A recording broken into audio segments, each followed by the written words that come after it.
is Angela Price, and I'm the owner of Eden Condensed Small Space Garden Design. Today I'm going to talk to you about how to plant basil plants.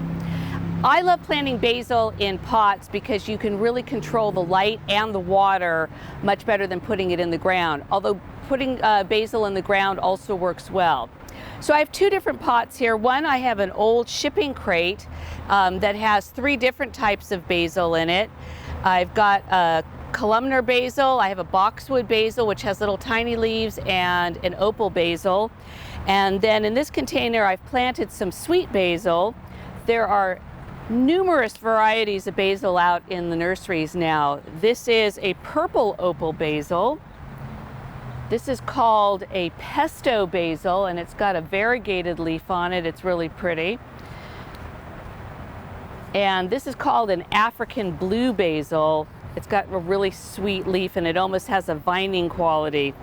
In a pot this size, which is about 12-13 inches across, you can put 3 or 4 basil plants in it. It's important that you use a really good quality organic potting soil, which you can find in the nursery, and you'll see it's nice and dark. Basil doesn't need a ton of fertilizer, but you can also add an organic vegetable or all-purpose fertilizer as well when you plant. The important thing to do is to dig a nice deep hole. Your pot should be at least 8 to 10 inches deep.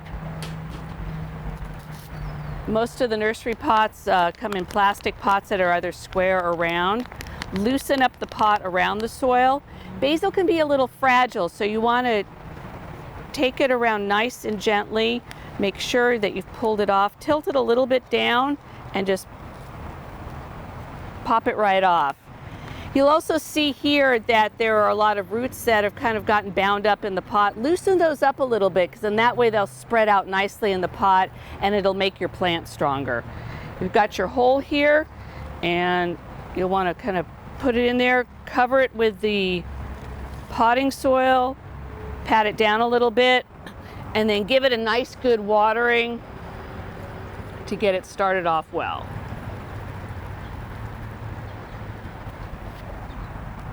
And that's pretty much all you have to do to plant your basil. If you have any questions about basil, please contact me at www.edencondensed.com. Thank you.